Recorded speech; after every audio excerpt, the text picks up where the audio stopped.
नमस्कार, आप देख रहे हैं न्यूज़ टीवी इंडिया। मैं हूं आपके साथ स्नेहा सिंह और बुलेटिन की शुरुआत करेंगे एक खास खबर के साथ, जहां इजराइल ईरान जंग का आज चौथा दिन है और हालात लगातार तनावपूर्ण बने हुए हैं। ईरान के सुप्रीम लीडर आयतुल्लाह खामेनेई की मौत के विरोध में भारत में शिया समुदाय का प्रदर्शन लगातार जारी है। जम्मू कश्मीर के श्रीनगर में आज लगातार दूसरे दिन बंद रखा गया। सोमवार को प्रदर्शनकारियों ने जमकर हंगामा किया है, जिसके बाद सुरक्षा बलों ने लाठीचार्ज और आंसू गैस का इस्तेमाल भी किया है। कई लोगों को हिरासत में लिया गया और महिलाओं ने भी विरोध में हिस्सा लिया है।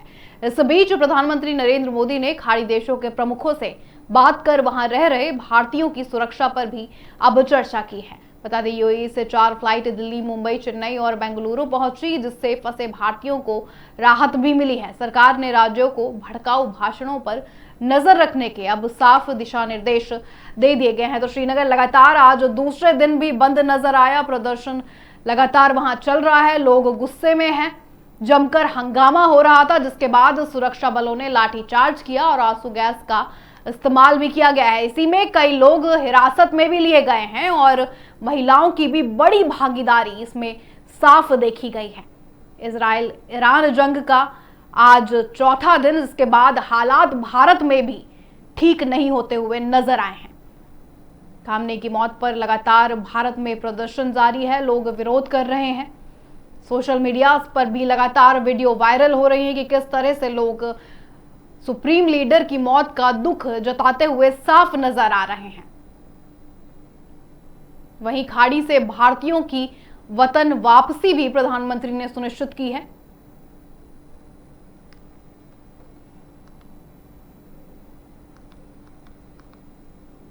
भारतीयों की सुरक्षा पर बता दें चर्चाएं भी हुई, जहां यूएई से 4 फ्लाइट दिल्ली, मुंबई, चेन्नई और बेंगलुरु पहुंची, जिससे बता दें फंसे भारतीयों को अब राहत मिली है। साथ ही सरकार ने ये बड़ी अपील की है कि राज्यों को भड़काऊ भाषणों पर नजर रखने के निर्देश दिए गए हैं और ऐसी स्थिति में कार्रवाई तुरंत करने के भी निर्देश अब जारी कर दिए गए।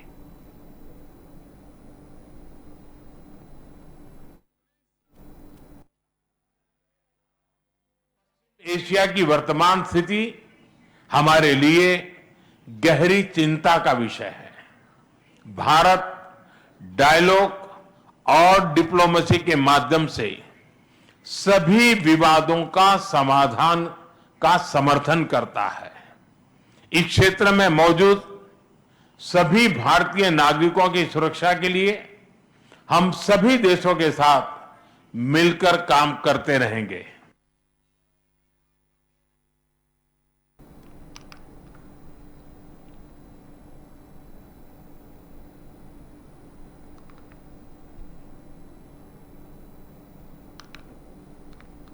इसी पर अधिक जानकारी देने के लिए हमारे साथ हमारे सहयोगी अमन ओझा जुड़ चुके हैं। अमन, क्या कुछ हालात अब नजर आ रहे हैं, क्योंकि भारत में भी स्थिति लगातार बिगड़ती जा रही है, लोग प्रदर्शन करते हुए नजर आ रहे हैं। इसी के बीच प्रधानमंत्री ने भारतीयों के लिए भी चर्चा की है, फैसले लिए हैं, गाइडलाइंस जारी हुई हैं और फ्लाइट्स भी बुक करवाई हैं। क्या कुछ नया अपडेट है अमन पूरे मामले पर?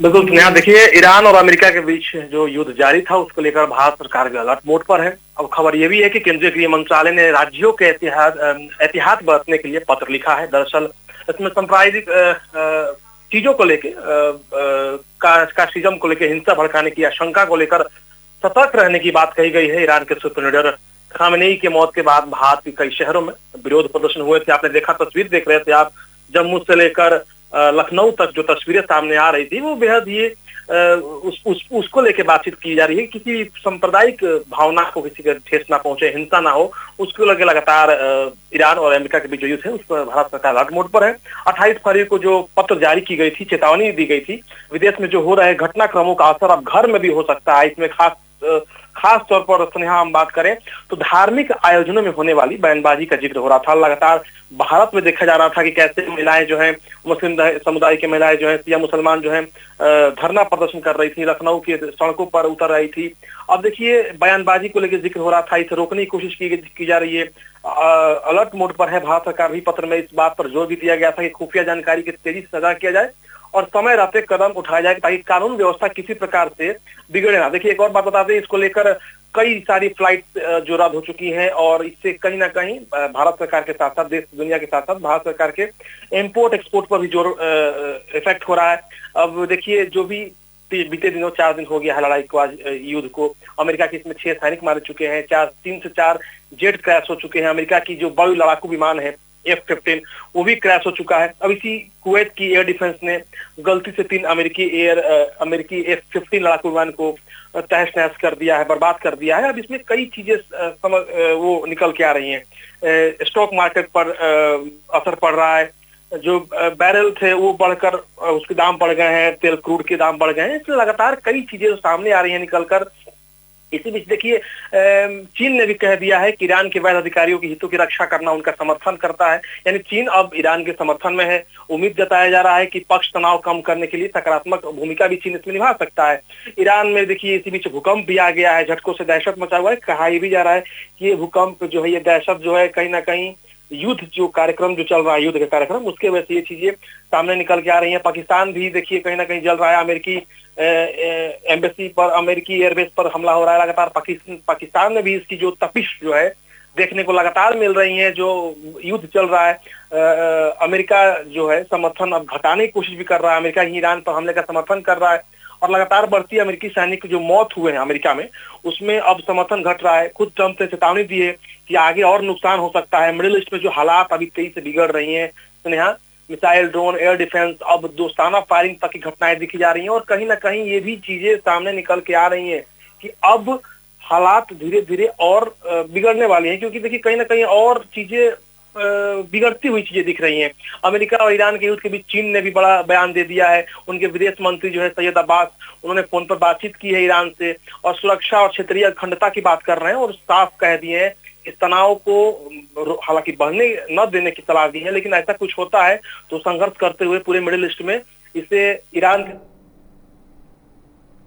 बिल्कुल अमन, युद्ध की वजह से हालात हर जगह ही लगातार बिगड़ते जा रहे हैं, खत्म होने के भी कोई आसार नहीं दिख रहा है युद्ध का। पर इसी बीच दर्शकों को आप ये भी जानकारी दीजिए कि उत्तर प्रदेश से खामेनेई का क्या ताल्लुक है। वहां इतना लगातार विरोध हो रहा है, प्रदर्शन हो रहे हैं, पुलिस बल भी तैनात किया गया था, क्या कुछ वहां, क्या ताल्लुक क्या है खामेनेई का? देखिए आप साफ तस्वीर देख रहे थे, क्यों वहां पे लखनऊ में जो महिलाएं जो है, खासकर सिया समुदाय के लोग जो प्रदर्शन कर रहे थे, वो साफ तस्वीरें आ रही थी और साफ ये भी लोग कह रहे हैं कहीं ना कहीं खामेनेई का जो है वो लखनऊ से कुछ तो संबंध है। देखिए ईरान के सर्वोच्च जो नेता है खामेनेई, उनकी मौत पर सिया समुदाय मेनली गर्म है। लद्दाख से लेकर लखनऊ तक तस्वीर देखने को मिली थी। इस पर सवाल उठ रहा है कि आखिर सिया समुदाय लखनऊ में ऐसे बेताब क्यों है, उनके लिए शहादत के रूप में क्यों देख रहे हैं। लोग काले कपड़े पहनकर उनके मातम मना रहे थे। तो आपको बता दें कि खामेनेई जो है अमेरिका को लेके जो युद्ध छेड़े थे उसमें सिया मुसलमान जो है, सिया मुसलमान को खासकर समर्थन कर रहे हैं और ईश्वरीय शक्ति का प्रतीक चिन्ह मानते हैं सिया मुसलमान जो है सब जगह के। यानी ये कहिए कि ईरान सिर्फ एक देश नहीं था, ईरान सभी सिया मुसलमानों के लिए एक बड़ा केंद्र था, जिसे वो शहादत के रूप में दिखा रहे हैं कि हमारे जो भगवान है, हमारे इमाम है, वो जो आज उनका शहादत हुआ है, इसका वो लोग बदला लेंगे। और लगातार श्रीनगर से भी आप देख रहे थे गूंज उठ रहा था। वो खामेनेई की मौत के बाद जो वैचारिक न्यूज़ आई थी, विलायत फकीह जो सिद्धांत टिका हुआ है, जो यहाँ के सिर्फ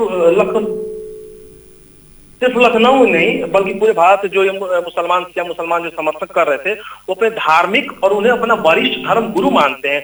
इसको लेकर लगातार सर्वोच्च नेता केवल एक राजनीतिक प्रशासक ही नहीं थे, बल्कि उनके धार्मिक मार्गदर्शक भी थे और उन्हें अपने शहादत के रूप में सभी सिया मुसलमान देख रहे हैं। और एक बार फिर से आपको बता दें कि ईरान सिर्फ एक मुल्क नहीं था, सभी सिया मुसलमानों के लिए एक बड़ा केंद्र भी था। धन्यवाद अमन, ये तमाम जानकारी साझा करने के लिए। आपसे आगे भी अपडेट लेते रहेंगे। पर इसी बीच एक बड़ी खबर सामने आ रही है। बता दें